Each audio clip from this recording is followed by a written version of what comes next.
Next definition जी आहे ती आहे नॉमेनक्लेचरची. What is nomenclature? The system of naming individual plants, individual animal and individual object or group of plants, group of animal or group of object is called nomenclature and this system is developed by taxonomist. आता टॅक्झॉनॉमिस्ट कोणाला म्हटलं जातं? तर जे scientist या सजीवांबद्दल अभ्यास करतात आणि त्यांना या स्पेसिफिक रूल्स जे डेव्हलप केलेले आहे टॅक्झॉनॉमीच्या आतमध्ये, त्या रूल्सनुसार त्यांना नेमिंग करतात, त्या सायंटिस्ट लोकांना म्हटलं जातं taxonomist. In this list the first name is come from Linnaeus. Linnaeus हे जे सायंटिस्ट होते यांनी सगळ्यात पहिल्यांदा या प्रोसेसवर काम केलं आहे आणि त्यांनी जे बुक्स डेव्हलप केलेलं आहे स्पीसीज प्लॅन्टारम, या बुक्सच्या अंडरमध्ये त्यांनी या नियमांबद्दल, या प्रोसेसबद्दल डिटेल एक्सप्लेनेशन जे आहे ते करून ठेवले. Much of species are explain by Linnaeus in this book species plantarum. आता या ठिकाणी यांनी म्हटलेलं आहे nomenclature system means naming of particular things. Why there is a need of this nomenclature system? We know that much of the culture systems are developed around us and because of these too much of confusions will be developed for the naming related to particular animal or particular plants, and to avoid this vernacular naming or confusion this process will be developed. सजीवांची जी नावं आहे ही जर आपण पाहतो, समजा एखादा particular आपण animal जर consider केला तर प्रत्येक एरियामध्ये त्या ॲनिमलची वेगवेगळी नावं जी आहे ती आपल्याला पाहायला मिळतात आणि याच्यामुळे काय होतं की एखाद्या पर्टिक्युलर विषयावर जेव्हा आपल्याला अभ्यास करायचा असतो तेव्हा त्या विषयाची माहिती आपल्याला व्यवस्थितरित्या मिळू शकत नाही because of this only vernaculars name. आणि हे कन्फ्युजन जे आहे हे टाळण्यासाठी आपल्याला ही सिस्टीम जी आहे नॉमेनक्लेचर सिस्टीम ही डेव्हलप केलेली आहे, वापरली जाते सायंटिस्ट लोकांकडून. जो काही सायंटिफिक स्टडी जो आहे किंवा एज्युकेशनल स्टडी जो आहे त्या सर्व ठिकाणी जर काही विशिष्ट प्राण्यांची, वनस्पतींची नावं जर येत असतील तर त्या ठिकाणी आपण या सायंटिफिक नेमचा जो आहे तोच उल्लेख केलेला बघतो. Under this process of nomenclature two systems are develop. First is binomial nomenclature system and second is trinomial nomenclature system. This binomial nomenclature is system develop by Linnaeus and second is trinomial nomenclature. Both system are use for the naming process. आता binomial nomenclature system जी आहे याच्यामध्ये main काय आहे तर फक्त नावं जी आहे ते नाव तयार करताना दोन शब्दांचा वापर केला जातो. Which are this two words? First is the genus and second one is species. Using this two names the binomial name or the scientific name of that particular things will be develop. आता जसं माझं नाव आहे शारदा चौधरी, आता हे नाव जर या पद्धतीने सांगायचं म्हटलं, ॲक्च्युली आपल्या नावांमध्ये ही पद्धत वापरली जात नाही, पण मी एक तुम्हाला फक्त उदाहरण म्हणून सांगते.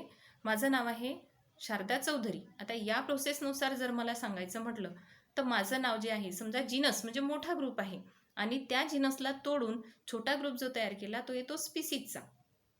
क्लासिफिकेशनच्या सिस्टीममध्ये स्पीसीज ही सगळ्यात खालची आणि छोटी कॅटेगरी आहे, त्याच्या खाली क्लासिफिकेशन डिवाइड होत नाही.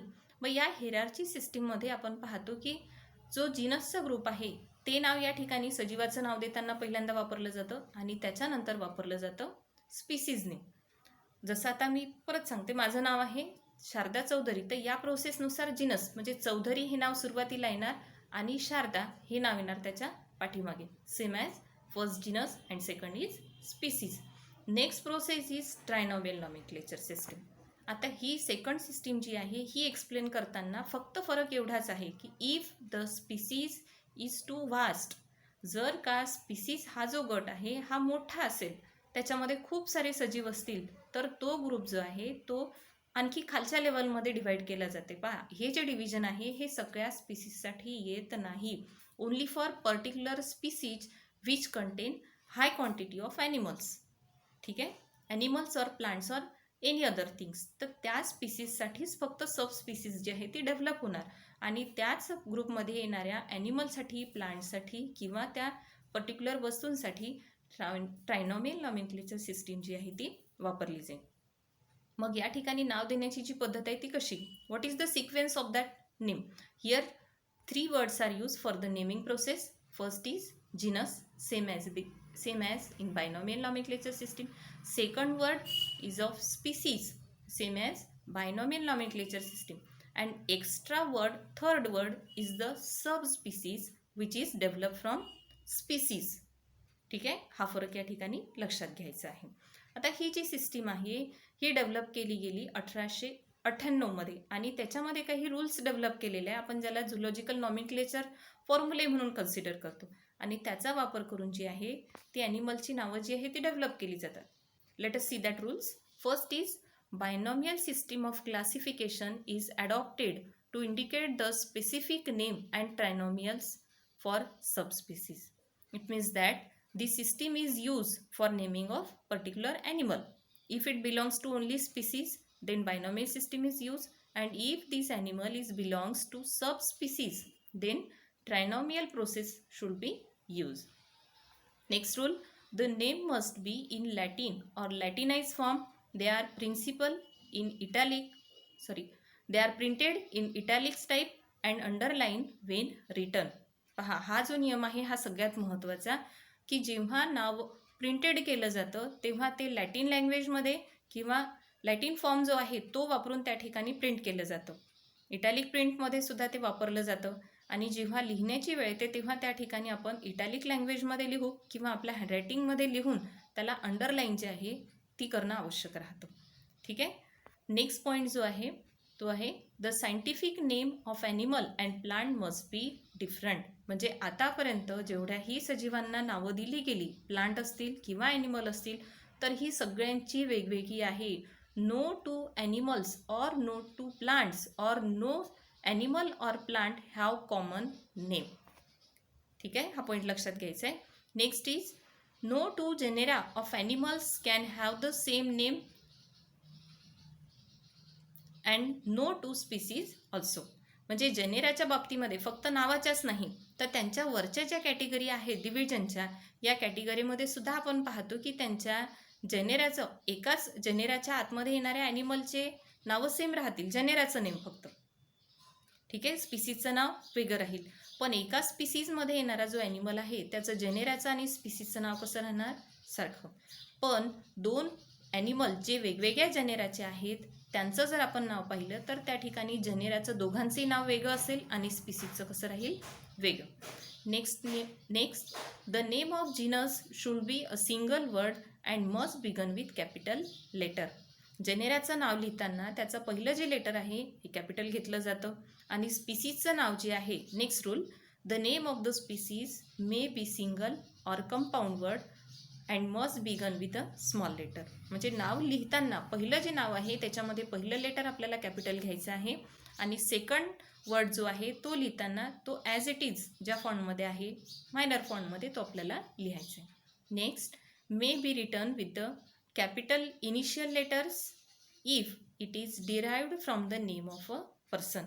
आता काही ठिकाणी पहा, ज्या सायंटिस्ट लोकांनी ती स्पीसीज डेव्हलप केलेली असेल किंवा त्यांनी ती सर्च केली असेल, सगळ्या स्पीसीज ऑलरेडी निसर्गामध्ये डेव्हलप आहेत, फक्त त्यांचा शोध लावला जातो, त्यांचे कॅरेक्टर आयडेंटिफाईड केली जातात आणि त्या कॅरेक्टरवरून त्यांना कोणत्या ग्रुपमध्ये टाकायचं, कोणत्या स्पीसीजमध्ये टाकायचं आणि त्यावरून त्यांचं नाव जे आहे ते ठरवलं जातं. तर या दरम्यान ज्या सायंटिस्टनी त्या ॲनिमलला डिस्कवर केलं असेल त्या सायंटिस्टचं नाव त्या ॲनिमलच्या नावामध्ये वापरलं जातं. ठीक आहे, तर अशा वेळेला ते जे लेटर आहे ते लेटर आपल्याला इनिशियल लेटर्स कॅपिटल घेऊन लिहावं लागतं. ठीक आहे, these are the some rules about nomenclature. Next process is of systematic hierarchy. This system you already studied in 12th. Just we overlook it. ॲनिमलचं जे क्लासिफिकेशन आहे हे करताना आपल्याला त्या ठिकाणी वेगवेगळ्या कॅटेगरीच्या लेवल म्हणजे ग्रुप्सच्या ज्या लेवल आहेत त्या डिव्हाइड करण्यात आल्या. मी शॉर्टमध्ये सांगते, तुम्ही ऑलरेडी 12वीमध्ये हा कन्सेप्ट शिकलेले आहात. आता सगळ्यात मोठा जो ग्रुप आहे सजीवांचा हा एकत्र कन्सिडर केला जातो. It means that 5 types of kingdom are develop by scientist at the time of classification आणि त्या बेसिसवर वेगवेगळ्या प्रकारचे 5 किंगडम म्हणजे मोठे ग्रुप जे आहे सजीवांचे हे तयार केले आहेत, त्यांना आपण किंगडम म्हणतो. We already known studied in 8th standard. I don't know you remember or not, but I recall it. First is kingdom plantae, kingdom animalia, kingdom fungi.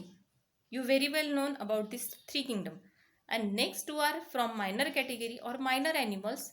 One is kingdom Monera and kingdom Protista. ठीक आहे.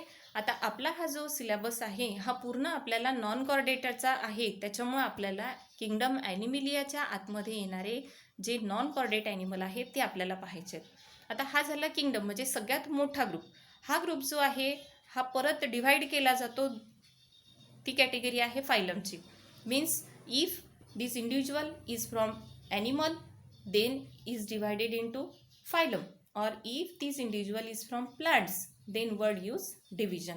म्हणजे जर आपण classification करत असणारी वस्तू जी आहे ही जर का ॲनिमल असेल तर आपल्याला शब्द फायलम वापरायचा आहे, आणि जर तो प्लांट असेल तर आपल्याला डिव्हिजन हा शब्द वापरायचा आहे. हा सगळ्यात मोठा डिफरन्स आहे हेराची क्लासिफिकेशनमध्ये, हा लक्षात घ्यायचा आहे. देन दिस फायलम डिवायडेड इंटू क्लास. परत या ठिकाणी लक्षात घ्यायचं का जर फायलम मोठा असेल तर तो फायलम सब फायलममध्ये, सब फायलम परत मोठा असेल तर तो सुपर क्लासमध्ये, आणि मग तो सुपर क्लास जो आहे तो क्लासमध्ये डिवाइड केला जातो. Otherwise phylum is directly divided into class. Next class is divided into order. Same is here. If class is too vast it divided into subclasses divided into infraclasses, and infraclasses divided into cohorts, and then cohort divides into order. Then order divides into family. Same is here. If the order is too vast, divided into suborders, suborder divided into infraorders, infraorder divided into superfamily, and then superfamily divides into family. परत family जी आहे ही family divide होते directly जीनसमध्ये. पण जर परत या ठिकाणी group मोठा असेल फॅमिलीचा तर तो त्या ठिकाणी सब फॅमिली, ट्रिप, आणि ट्रिप जी आहे ती परत त्या ठिकाणी सब ट्रिप, आणि मग सब ट्रिपची जी आहे ती जीनसमध्ये डिवाइड होतं. Same here. The genus is divide into sub genus and sub genus into species.